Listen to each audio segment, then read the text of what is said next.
오늘 누가 왕인가라는 제목으로 함께 이 말씀의 은혜를 나누고자 합니다. 지난주의 말씀에서는 이제 사울 왕이 죽은 후에 유다 사람들이 다윗을 왕으로 세웠다라는 내용이었었는데, 그런데 오늘 본문에서는 유다를 제외한 다른 사람들, 즉 온 이스라엘이 사울의 아들 이스보셋을 왕으로 세웠다는 내용입니다.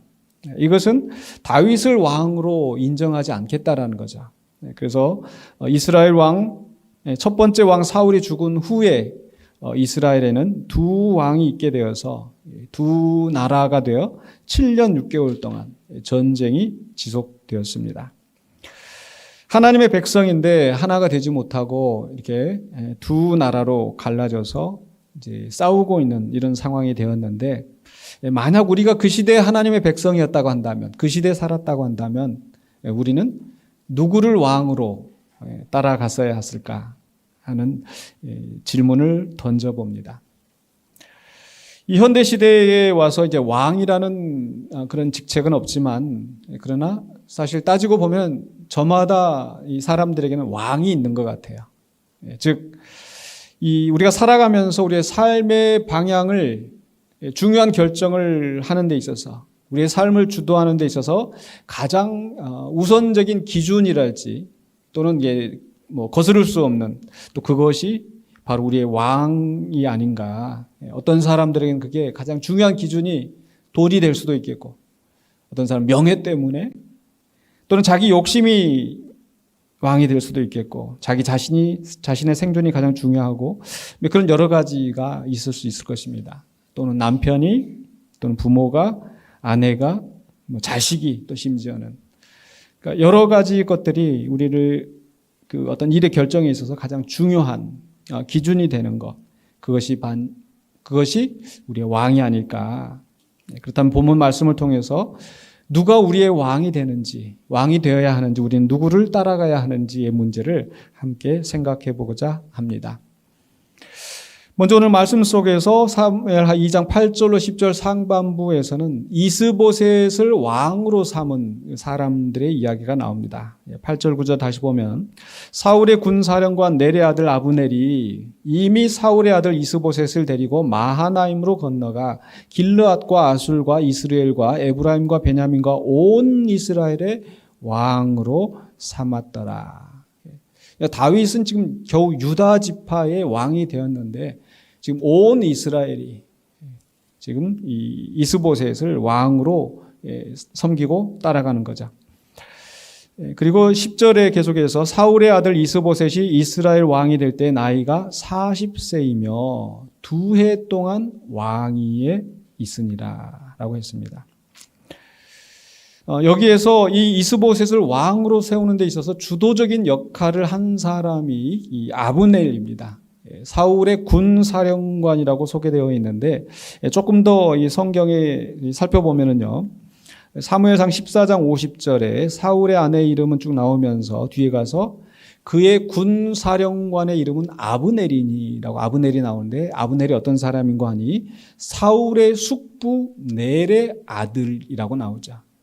삼촌의 아들이니까 사울하고는 관계가 어떻게 돼요? 사촌 형제간입니다. 사촌 형제간. 그러니까 사촌 형제이면서, 왕의 사촌 형제이면서 이 군사령관, 최고의 이 군대의 대장이지 않습니까? 그러니까 사울이 죽고 나서, 최고의 권력자라고 하는 왕이 죽고 나서 그 다음에는 바로 제2인자인 사람이 바로 이 아브넬인데, 그 아브넬이기 때문에 바로 이 막강한 권력을 가지고 있었을 것입니다. 근데 이 사람은 그 권력을 가지고 이스보셋, 사울의 아들 이스보셋을 왕으로 세웠다고 하고 있습니다. 그러니까 얼마나 그 권력이 셌는지 유다 족속을 제외한 많은 사람들이 그들을 따라간 거예요. 그런데 여기서 그럼 이스보셋은 누구인가? 사울의 아들이라고 소개가 되어 있는데, 사무엘상 14장 49절에 보니까 사울의 아들은 하고 사울의 아들이 나오는데 3명이 언급이 돼요. 요나단과 이스위와 말기수아요. 그러니까 여기에 이스보셋은 없습니다. 게다가 이 사무엘상 31장에서 사울이 이 블레셋과의 전투에서 죽임을 당하는데 혼자 죽은 것이 아니라 함께 전쟁에 나갔던 세 아들이 죽었다고 했죠. 31장 2절에서 사무엘상 블레셋 사람들이 사울과 그의 아들들을 추격하여 사울의 아들 요나단과 아비나답과 말기수아를 죽이니라 해서 그 세 아들이 나옵니다. 물론 이름이 그 앞간 이스위와 아비나답 이렇게 다른 이름이 나오는데 같은 인물일 걸로 추정이 되어집니다. 지금 무슨 얘기냐면은 이 이스보셋이라는 인물은 지금 사울의 아들로 정식 아들로 인정을 받지 못한 게 아닌가. 또는 지금 다른 아들들은 지금 아버지를 따라서 전쟁터에 나가서 계속 그렇게 싸우고 있는데 이 아들은 전쟁터에 나가지 않은 거예요. 그래서 살아남은 겁니다. 왜 전쟁터에 나가지 않았을까? 너무 어린 게 아닌가? 근데 나중에 보면은 그 오늘 본문 말씀 속에서도 왕이 되었을 때 40세라고 했잖아요. 사울이 죽은 이제 왕이 되셨을 때 40세라고 이렇게 계산을 해보니까 이 전쟁터에 아버지가 나가서 죽을 때 보니까 35살이었다고 추정이 되어지거든요. 분명히 전쟁터에 나가서 한참 이제 대장으로서 이 싸움을 싸웠어야 할 사람이 전쟁터에 나가지 않은 거예요. 그러니까 뭔가 몸으로 하자가 있든지 어떤 혈통의 문제가 있든지 그래서 정식 사울의 아들이라고 인정을 받지 못할 만한 뭔가 문제가 있는 아주 약하거나 뭔가 하자가 있는 그런 아들이었을 거라는 거죠. 그럼에도 불구하고 이 최고의 권력자인 아브넬은 왜 이스보셋을 왕으로 세웠을까요? 그건 아마 이제 그 이스보셋을 꼭두각시로 내세우고 결국 자기 뒤에서 그 권력을 휘두르려는 그런 욕심이 아니었을까. 뒤에 보면은 또 이제 그런 정황들이 또 충분히 나오고 있습니다. 그런데 이 아브넬이 이 군사령관 아브넬이 지금 하나님께서 다윗을 왕으로 세우시기로 지금 정하셨다라는 것을 알고 있었어요. 왜냐하면 나중에 이제 그 3장으로 넘어가 보면은 이 그 아브넬과 군사령관인 아브넬과 이 사울의 아들 왕으로 세워진 이스보셋 사이에 서로 이제 반목이 생기는데 서로 갈등이 생기고 나니까 그때 가서 하는 얘기가 뭐라고 얘기하냐면 3장 9절로 10절에 사무엘 하에 이 아브넬이 지금 이 이스보셋을 겁박하면서 이렇게 얘기를 합니다. 여호와께서 다윗에게 맹세하신 대로 내가 이루게 하지 아니하면 하나님이 아브넬에게 자기 자신에게 벌 위에 벌을 내리심이 마땅하니라. 그 맹세는 곧 이 나라를 사울의 집에서 다윗에게 옮겨서 그의 왕위를 단에서 브엘세바까지 이스라엘과 유다에 세우리라 하신 것이니라 하매. 그러니까 지금 하나님께서 다윗을 택하시고 다윗에게 약속하신 것을 이미 알고 있는 거예요. 그럼에도 불구하고 그 다윗을 왕으로 따르지 않고 이스보셋을 왕으로 세운 이유가 무엇이겠습니까? 여전히 자기의 권세를 휘두르고자 하는 그런 욕심이 아니었을까요? 또 거기에 많은 이스라엘들이 유다 지파를 제외하고는 다른 온 이스라엘이 거기에 따라갔는데 근데 그 사람들도 알고 있었어요. 즉 다윗이 사울을 대신하는 왕이 될 거라는 것이 하나님의 계획이었다라는 것을 온 이스라엘이 알고 있었다는 걸 뭘 보면 아냐면은 나중에 이제 사무엘하 5장에 보면은 이제 그 아브넬도 죽고 이스보셋도 죽고 그들이 의지하던 권력이 다 사라졌을 때 이들이 다윗에게 찾아와서 이렇게 이야기합니다. 사무엘하 5장 2절에 전에 곧 사울이 우리의 왕이 되었을 때에도 이스라엘을 거느려 출입하게 하신 분은 왕이시었고 여호와께서도 왕에게 말씀하시기를 지금 다윗에게 나와서 지금 하는 얘기예요.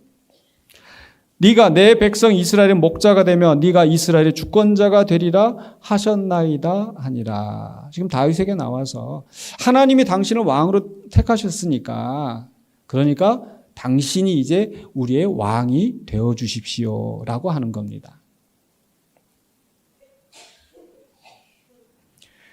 그러니까 하나님의 계획, 하나님의 뜻이 무엇인지를 알면서도 이들은 다윗을 왕으로 따르지 않고 이스보셋을 왕으로 세우고 또 그 이스보셋을 왕으로 따라갔다라는 거죠. 왜 그랬을까요? 그 이유는 어쩌면은 그들이 가지고 있던 자기들 어떤 기득권을 놓치지 않기 위해서 또는 교만함으로 아무리 저 다윗을 하나님이 왕으로 세웠다 한들 우리가 우리의 왕권을 저 다윗에게 넘겨줄 수 있냐? 우리 사울 집안에서 베냐민 지파에서 왕이 나와야지 라고 하는 그런 교만함 또는 욕심 그리고 많은 사람들이 거기에 동조할 때에 그 온 이스라엘도 이제 대세는 다윗이 아니라 이 이스보셋이다 라고 거기에 동조하였을 거란 얘기죠. 근데 사실 이러한 일들이 있었습니다. 바로 시편 2편 2절로 3절에 이러한 상황들을 시적으로 이렇게 표현되고 있는데 시편 2편 2절로 3절에서 세상의 군왕들이 나서며 관원들이 서로 꾀하여 여호와와 그의 기름 부음 받은 자를 대적하며 우리가 그들의 맨 것을 끊고 그의 결박을 벗어버리자 하는도다. 하나님의 기름 부으신 자가 있다 하더라도 우리는 거기에 속박되기 싫다. 그 맨 것을 끊어버리자. 우리가 힘을 합치면 돼. 그래서 왕들이 권력을 가진 자들이 힘을 가진 자들이 서로 힘을 합쳐서 그 기름 부음 받은 자를 대적하는 겁니다. 왜? 자기들의 그 기득권 행사하기 위해서 제멋대로 살기 위하여서. 그러나 그런 사람들을 보면서 그런 권력자들을 보면서 하나님은 뭐라고 말씀하시는지 시편 2편 계속해서 그 다음 말씀 4절로 6절에 하늘에 계신 이가 웃으시며 주께서 그들을 비웃으시리로다. 그 권력 가진 알량한 권력 가지고 감히 대적해 보겠다고. 그때 분을 바라며 진노하사 그들을 놀라게 하여 이르시기를 내가 나의 왕을 내 거룩한 산 시온에 세웠다 하시리로다. 내가 세운 왕은 이 기름 부음 받은 자야. 너희들 까불지 마 그 앞에서. 라고 하나님이 선언하신다는 거죠. 그런 것처럼 이 아브넬과 온 이스라엘들이 또 많은 또 이 귀족들이나 군대의 대장들이 자신들의 욕심과 교만 때문에 자신들의 기득권을 유지하기 위해서 하나님이 세우신 하나님이 기름 부으신 왕을 받아들이지 않고 거부하는 것입니다. 왜? 자신들이 왕 노릇하기 위해서. 이 말씀 우리의 삶 가운데 적용을 해본다면 결국 우리는 무엇을 왕으로 세우고 살아가는지 하나님이 왕이시거나 하나님의 뜻이 기준이 되는 것이 아니라 내가 원하는 것, 내 자신의 욕심을 채우기 위해서 살아가는 우리의 모습이 아닌지를 우리는 돌아보기를 원합니다. 그러나 이와 반대로 여전히 그 다윗을 왕으로 따라가는 사람들이 나옵니다. 2장 10절 하반부에 11절에서 2장 10절 하반부에 유다 족속은 다윗을 따르니 11지파가 설사 이스보셋을 따라간다 할지라도 그 유다 사람들만큼은 다윗을 따라가고 있는 거예요. 그러면서 성경이 계속해서 다윗이 헤브론에서 유다 족속의 왕이 된 날수는 7년 6개월이더라 라고 짤막하게 기술이 되어 있는데 저는 과연 이 7년 6개월 동안 이 다윗은 어떻게 살았을까? 또 다윗과 함께한 사람들은 어떤 삶을 살았고 또 어떤 심정으로 이 시간들을 견뎌냈을까 하는 생각이 듭니다. 다윗의 입장에서 생각을 해본다면 다윗이 이 하나님의 약속, 하나님의 기름 부으심을 받을 때는 어린 나이였잖아요. 자기 형들은 다 이제 장성해서 군대 나갈 때 자기는 집에서 심부름하면서 양을 치면서 목동으로 지내던 그 어린 아이. 그 어린아이 때 기름 부음을 받은 거예요. 그런데 그렇게 기름을 부음 받고 성장하면서 이제 이 사울의 왕궁에서 생활을 하게 되는데 그러나 그 기름 부음 받은 것 때문에 어쩌면 하나님의 성령이 그 다윗과 함께 한다는 그 사실 때문에 사울의 질투를 받아서 사울이 다윗을 죽이려고 합니다. 멀쩡하게 서 있는데 가서 창을 던져서 죽이려고 하지 않나. 그런 왕을 피해서 다윗이 도망을 다닙니다. 그런데 기어이 이 사울은 그 다윗을 죽이겠다고 쫓아다니고, 그렇게 시간이 지나면서 이제 이 다윗이 이제 왕위에 올랐을 때, 유다의 왕이 됐을 때 보면 나중에 그 뒤에 성경에 30살이라고 그랬거든요. 그러니까 그 한참 혈기왕성한, 꾼 많고 정말 힘이 있던, 그런 힘이 넘치던, 그런 팔팔하던 그 20대를 다윗은 도망 다니면서, 자기가 사울을 죽일 기회가 있었지만은 피하고 또 피하고 하면서, 심지어는 이방 나라 블레셋, 원수의 나라인 블레셋에 도망가기까지 다윗은 또 참고 피하고 도망가고 그렇게 살았던 거예요. 그리고 나서 마침내 사울이 죽었습니다. 그렇다면 이제 다윗의 심정은 어떠할까요? 야, 이제 사울이 죽었으니까 이제 좀 내 고생은 끝났겠지? 그런데 또 다른 원수가 나타나는 거예요.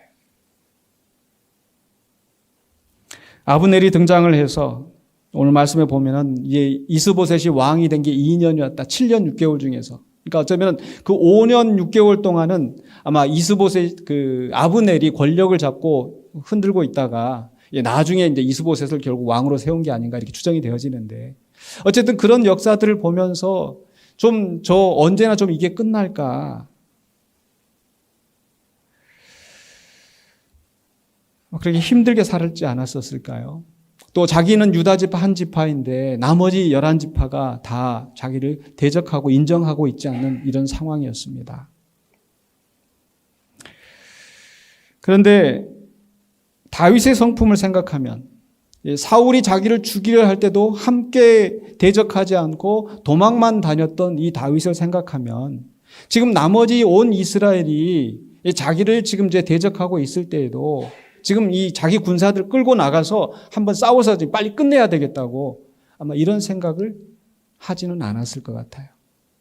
또 지금 이 상황을 보면은 지금 이 사울의 군대가 이 아브넬이 이 사람들을 데리고 마하나임으로 건너가서라고 하고 있잖아요. 무슨 얘기냐면은 지금 블레셋과의 전쟁에서 사울이 죽임을 당하고 지금 그 땅은 누가 지배를 하고 있느냐? 블레셋이 지배를 하고 있는 거예요. 그 본토를 블레셋이 지배를 하고 있으니까 이 나머지 이스라엘 사람들이 그 요단강 동편으로 도망을 가서 하고 있는 그 임시 정부를 거기다 수립하고 있는 이런 상황인 거고, 다윗은 지금 유다 지파만 다스리면서 지금 블레셋의 견제 아래서 지금 있는 그런 아주 그 위태한 상황이라는 거죠. 그렇다면 다윗의 심정 속에서는 빨리 지금 이 온 이스라엘을 통합을 해서 블레셋과 싸워서 이 원수들을 쳐내야 되는데, 지금 나라가 갈라져서 그 속에서 지금 11지파의 사람들이 나를 핍박하고 대적하고 있는 이런 상황에서 다윗의 심정은 어떠했었을까? 굉장히 마음 끓이면서 고통받고 있지 않았을까요? 또 다윗과 함께한 사람들은 어떠했을까요? 역시 다윗과 함께 마음 끓이면서 어려운 시간들을 보내고 있었을 거란 얘기죠.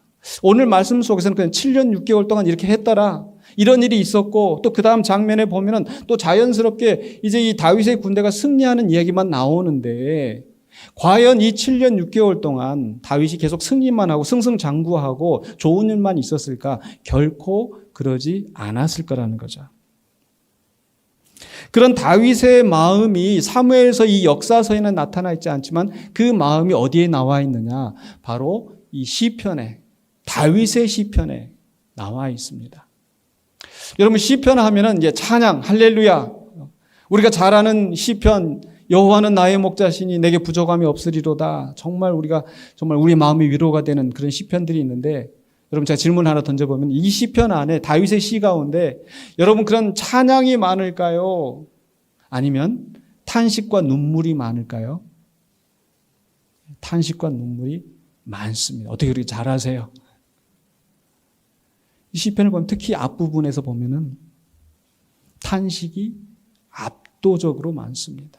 그냥 많은 게 아니라 시편 2편부터 이렇게 표제어라고 이제 다윗의 시, 다윗이 어떠한 때 이렇게 쭉 나오는데 시편 3편, 4편, 5편 계속 다윗의 시가 이어지는데 그 시들을 보면은요, 정말 다윗이 힘들게 살고 있구나. 보실까요? 시편 3편의 1절과 2절에서 여호와여 나의 대적이 어찌 그리 많은지요. 나의 대적이 어찌 그리 많은지요. 이제 사울이 죽었다고 이제 끝났으려니 생각을 하는데 또 다른 대적이 일어나서 나를 겁박하고 일어나 나를 치는 자가 많으니이다. 많은 사람이 나를 대적하여 말하기를 그는 하나님께 구원을 받지 못한다 하나이다. 그러니까 그렇게 어려움 당하는 그 모습을 보면서 저 사람은 하나님이 버린 사람 아니야? 이렇게 얘기를 한다는 거예요. 여러분, 우리의 삶은 어떠합니까? 우리가 신앙생활하고 예수 믿고 그러니까 우리가 막 승승장구하고 평탄하고 복받고 꼭 그렇게만 사는 건 아니잖아요. 가만 우리의 삶을 돌이켜보면은 이런 어려움이 지났다 싶으면은 이제 좀 살만하려나 하는데 또 다른 어려움이 닥치고 또 다른 시련이 있고 그러는 가운데서 주변에 믿지 않는 사람들이 야, 너는 그렇게 교회 열심히 다니는데 왜 너는 그 모양이냐? 너네 집은 왜 그 모양이냐? 이런 말을 듣는다면 정말 마음이 무너지지 않겠습니까? 다윗이 그런 심정이었던 거예요. 이 끊이지 않는 이 대적들, 조롱과 핍박 속에서 살아온 다윗과 또 다윗을 따르는 사람들. 그런 속에서 다윗이 얼마나 힘들었는지 시편 13편 1절에 보니까 여호와여 어느 때까지니까 어느 때까지니까. 그러니까 지금은 7년 6개월, 우리는 이미 결과를 알고 있으니까 7년 6개월 이렇게 되지만 그러나 다윗의 입장에서는 이게 언제 끝날지 보이지가 않는 겁니다. 언제까지입니까? 나를 영원히 잊으시나이까? 하나님이 나를 잊으신 것처럼 느껴져요.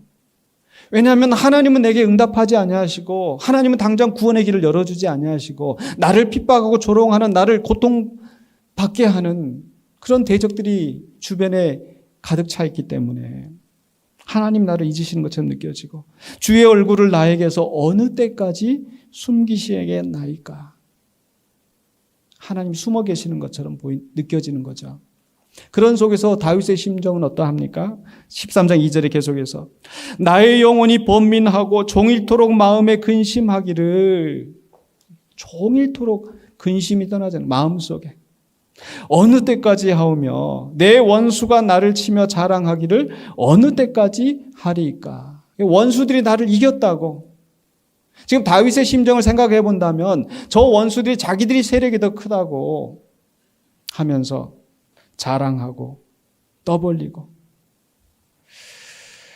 있는 그런 상황인 거예요. 지금 너무 많은데 간략하게 지금 이 부분만 발췌해서 보는데 또 한 가지 보고 싶은 것은 바로 이런 순간에 다윗은 그 원수들을 생각하면서 무슨 생각을 했을까요?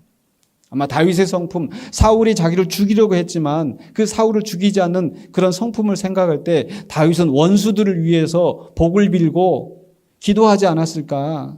근데 성경을 보니까 그렇지 않았더라고요. 시편에 보니까 이렇게 되어 있습니다. 시편 1절에 여호와여 어찌하여 멀리 서시며 어찌하여 환난 때 숨으시나이까? 또 탄식하면서 그 다음에 나오는 말, 그 기도가 시편 2절에 악한 자가 교만하여 가련한 자를 심히 압박하오니 그들이 자기가 베푼 꾀에 빠지게 하소서. 지금 원수들을 향해서 어떻게 기도하고 있어요? 저주하고 있는 거예요. 근데 여기 시편에만 있는 게 아니고 시편 안에 정말 하나님 앞에 울며 호소하는 것만 있는 게 아니고 저주시라는 게 있다. 저주시. 아마 상담 세미나에 나오셨던 분들은 그 기억하실 거예요. 시편 안에 많은 저주시가 있다. 적지 않은 저주시가 있다. 저 원수들을 하나님 죽여주십시오. 저 원수의 아들들이 구걸하고 살게 해주세요. 저 집이 무너지게 해주세요. 정말 어떻게 이런 시들이 성경 말씀 안에 있는가. 그 상담 세미나에서 우리 교수님이 하셨던 그 내용을 들으면서 조금은 좀 충격적인 아마 그렇게 받아들인 분도 있으셨을 거예요. 이런 저주시가 있는데 여러분 그런 저주시를 해야 돼요. 이런 식으로 이렇게 말씀하셔서 진짜 그렇게 해도 되나? 사실 저는 이제 구약을 전공하고 구약을 이제 가르치고 왔기 때문에 강단에서 이 시편을 가지고 또 저주시를 다룬 적이 있습니다. 그래서 이 어떤 성경의 내용들은 성경에서 그 사람들이 이렇게 했다라고 그냥 기록된 게 있고, 그러니까 무슨 얘기냐면 예를 들어서 아브라함이 뭐 첩을 데리고 다윗이 첩이 있었다고 해서 그럼 다윗이 첩이 있으니까 우리도 첩을 이렇게 데리고 살아도 되는 건 이건 아니잖아요. 그렇죠? 그러니까 어떤 사람이 이렇게 했다라고 하는 것이 있고 어떤 성경은 분명하게 살인하지 말라 이렇게 명시된 게 있잖아요. 그러니까 그럼 우리는 어떤 것을 따라야 돼요? 분명하게 명시된 것을 따라야 되잖아요.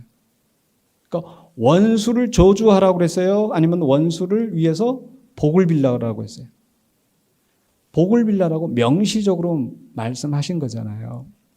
근데 그렇다면은 그럼 우리 상담 교수님이 어제 와서 그냥 잘못한 게 아니라 제가 지금 잘못했다라고 얘기하는 게 아니에요. 그 맥락을 잘 살펴보셔야 돼요. 왜 성경에 이런 저주시가 있는지. 제가 그 저주시에 대해서 강의를 할 때 이렇게 강의를 하고 나니까 어떤 학생이 실제로 있었던 이야기예요. 질문을 합니다. 우리 교회에서 교회 분쟁이 있었는데 우리 권사님 한 분이 와가지고 이 저주시를 들이대면서 우리가 저 사람들한테 우리가 이런 저주시를 해야 된다고 새벽기도 기도 제목으로 내놓고 저 사람들 무너지게 하시고 막 하시고 이렇게 했다고 그러더라고요. 그렇게 해도 되는 거냐고.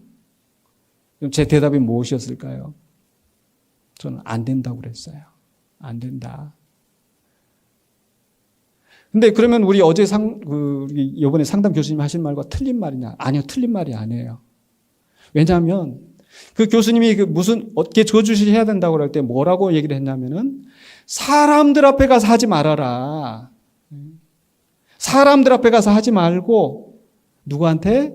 하나님 앞에 가서. 사람들 앞에서는 입 다물고 하나님 앞에 가서 내 마음을 쏟아놓으라는 거예요.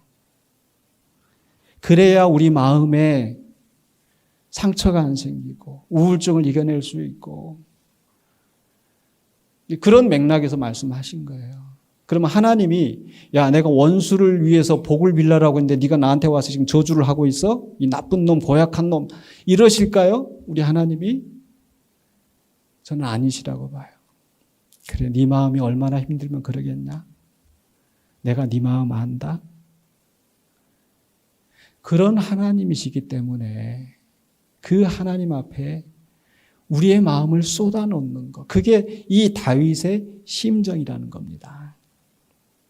우리 찬송가에서도 그렇죠.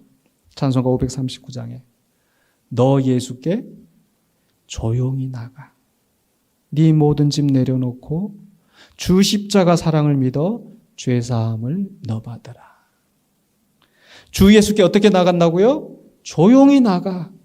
사람들 앞에 떠들면서 저놈 내가 가만 안 둔다고. 그 사람 앞에 가서 너 어떻게 되는지 두고 보자고. 이 집 어떻게 되는지 이런 식으로 퍼부어대고 그러는 게 아니라, 그러니까 어쩌면 다윗은 그랬을 것 같아요. 정말 이 자기를 죽이려고 하는 사울을 눈앞에 두고 정말 이거 빨리 끝내버리고 싶고 아마 그런 마음이, 그런 갈등이 왜 없었을까요? 그럼에도 불구하고 그래서는 안 돼야 되겠다고, 하나님 뜻이 아니라고 생각했기 때문에 그것을 거두고 돌아서서, 근데 그렇게 하다 보니까 그 마음이 얼마나 더 힘들겠어요. 그리고 나서 더 위험한 지경을 당하는데, 더 이게 블레셋까지 도망가야 되는 상황이 오게 되는데 차라리 내가 그때 끝내버릴 걸 하는 생각이 왜 안 들겠어요. 그러나 그런 순간에도 다윗은 그 모든 마음을 하나님 앞에 털어놓고 가감없이 하나님께 기도했다는 것. 그런 면에서 우리 김경수 목사님이 하셨던 말씀에 저도 동조하는 겁니다. 동의하는 겁니다. 우리 성도들도 하나님 앞에 우리의 마음을 쏟아놓으시기를 바랍니다. 오늘 찬송가에 있었던 것처럼 괴로울 때 어떻게 해요? 주님의 얼굴 보라. 힘이 없고 연약할 때 능력의 주님 바라보아라.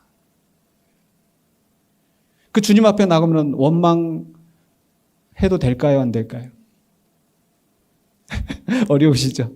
오늘 그 찬송가에서도 우리 고른 곡에 원망, 왜 나만 겪는 고통이냐고? 뭐 하지 말아라? 슬퍼하지 말아요. 원망하지 말아요. 주님이 다 갚아주실 거예요. 근데 그렇다고 해서 그 찬송가 가사 지은 사람이 이렇게 원망하면 죄다 이렇게 아마 그런 뜻으로 하지는 않았을 거예요. 정말 은혜의 가운데 우리를 붙드시는 그 하나님이 있으시다라는 그 믿음 속에서 원망이 답이 아니라 하나님을 붙잡는 것이 답이라는 그런 취지에서 그 가사의 말이 우리에게 다가오지 그 은혜가 되는 것 아니겠습니까? 아까 말씀드린 것처럼 하나님 앞에 나가서 하나님 왜 그래요? 제가 우리 어린아이 여러분 길 잃어버릴 때가 많이 있잖아요. 그래가지고 야 너 엄마 꼭 따라다녀 그랬는데 얘가 또 여기저기 천박지중 다니다가 길 잃어버렸어요. 그래 막 그 부모가 찾으러 다녀야 한다네요. 사방으로 찾으러 다니고 막 그래가지고 막 마음 그래갖고 아들을 찾았어요. 얘를 찾았어요. 그럼 참 애가 이렇게 뭐라고 해? 엄마 왜 나 버렸어? 엄마 미워하고 막 이렇게 막 때리면 이놈의 자식 내가 그러니까 네 옆에 꼭 있으라 그랬잖아. 이렇게 해요? 아니면 그냥 꼭 안아주세요? 꼭 안아주잖아요. 그래. 엄마가 잘못해. 엄마가 미안해. 많이 힘들었지, 많이. 무서웠지. 그게 우리 하나님의 심정이 아닐까. 우리가 하나님 앞에 가서 땡깡 부리고 하나님 왜 그래요 나한테 도대체. 하나님 언제까지 이러실 거예요? 하나님 나 왜 버리셨어요? 나 죽겠어요 지금. 엘리야도 하나님 차라리 나를 죽여주세요라고 그 심정을 그렇게 토로했다는 거 아닙니까? 다윗은 그 힘든 시간 동안에 행동으로는 하나님의 뜻을 따라갔지만 그러나 마음속으로는 너무 괴롭고 고통 속에서 있었기 때문에 하나님 앞에 기도한 줄로 믿습니다. 그리고 그렇게 기도했기 때문에 다윗이 그 어려운 시기들을 이겨내지 않았을까요?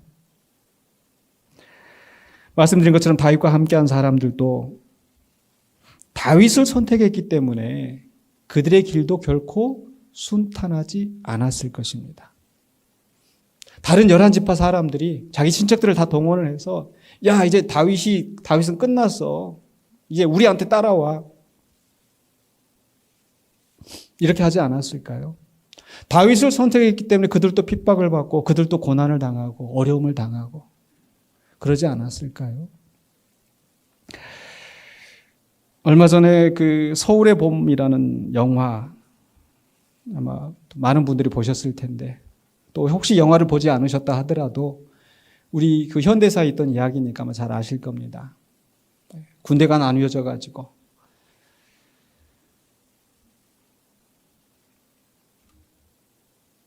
나라가 어려운 틈을 타서 자기의 권력을 쥐려하는 사람들, 사조직을 가지고 하나회라는 사조직을 통해서 또 많은 사람들을 포섭을 하고 자기들의 권력을 쥐고 할 때 거기에 야 이미 대세가 기울었다. 그런데 그 반대쪽에 서 있는 사람들, 그 영화 속에서는 아마 영화 보신 분들은 그 이태신 장군이라고 하는 장태환 수도경비사령부 고지식하고 군인은 그래서는 안 된다라고 하는데 그 영화 속에서는 이제 그 정우성 아주 미남 배우가 나와서 하는데 이 마음이 얼마나 이입이 공감이 되는지 야 정말 멋있다, 정말 대단하다. 그 인물이 잘나서가 아니라 그 사람이 보여주는 그 행동, 의를 위해서 따라가고 또 그와 함께했던 사람이 있는데 바로 이 특전사 사령관도 마지막까지 이 전두환 쪽에 따라가지 않고 그 자기 자리를 지키다가 결국은 이제 부상당하는데 그때 이 사령관을 보좌했던 사람이 있었어요. 그 영화 속에서는 그 아주 미남 배우 또 정혜인이라는 젊은 배우가 내가 사령관과 함께 하겠습니다. 근데 결과가 어떻게 됐어요? 그 반란군대의 총에 맞아서 결국 비참하게 죽는 것으로.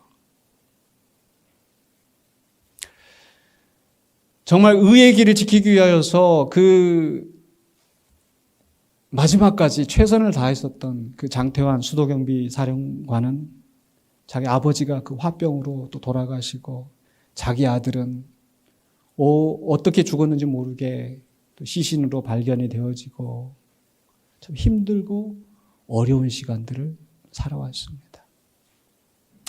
반면에 그렇게 권력을 쥐고 자기들의 욕심대로 원하는 것을 쟁취했던 사람들은 어떠했습니까? 그대로 대통령이 되고 또 그 다음 사람이 대통령이 되고 여기저기 요직을 차지하면서 그 영화 속에서 마지막 장면이 그 하나회 거기에 가담했던 사람들이 이렇게 갖고 사진으로 이렇게 나오더라고요. 축배를 들면서 춤을 추면서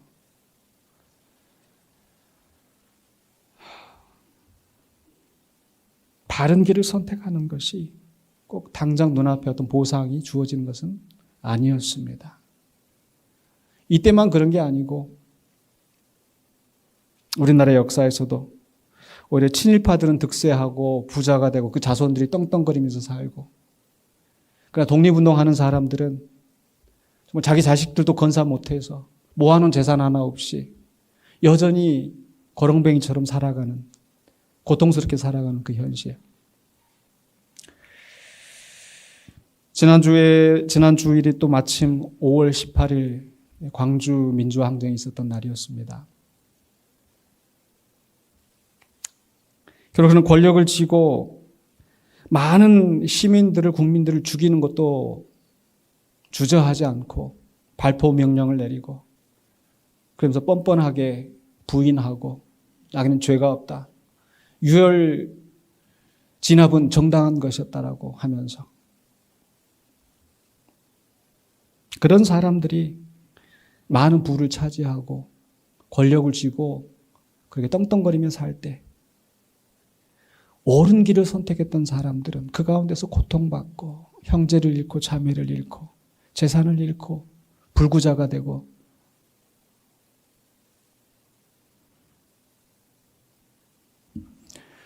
그렇다면 우리 앞에 그런 또 상황이 만약에 주어진다면 우리는 어떤 선택을 해야 할까요? 누구를 왕으로 따라가야 할까요?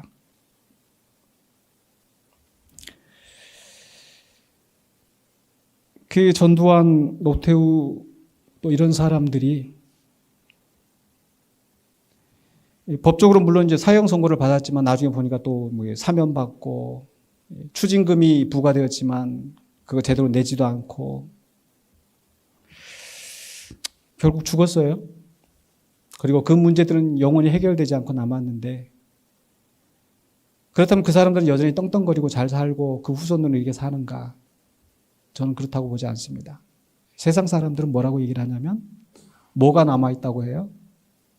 역사의 심판.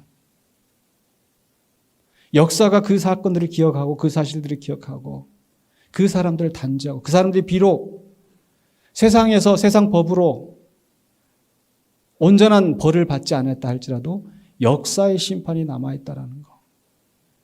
근데 우리는 그 역사의 심판뿐만 아니라 우리에게 뭐가 남아있어요? 하나님의 심판이 있다라는 것을 우리는 분명히 믿습니다.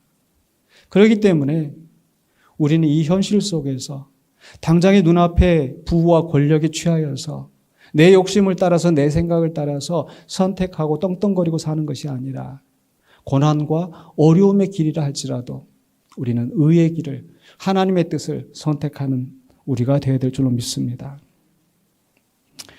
그래서 다윗을 따르는 그 사람들은 분명히 그것이 고난의 길이었지만, 다윗과 함께하는 길은 고난의 길이었지만 그러나 그것은 복된 길인 줄로 믿습니다. 왜냐하면 바로 그 길이 하나님을 왕으로 섬기며 살아가는 길이기 때문에.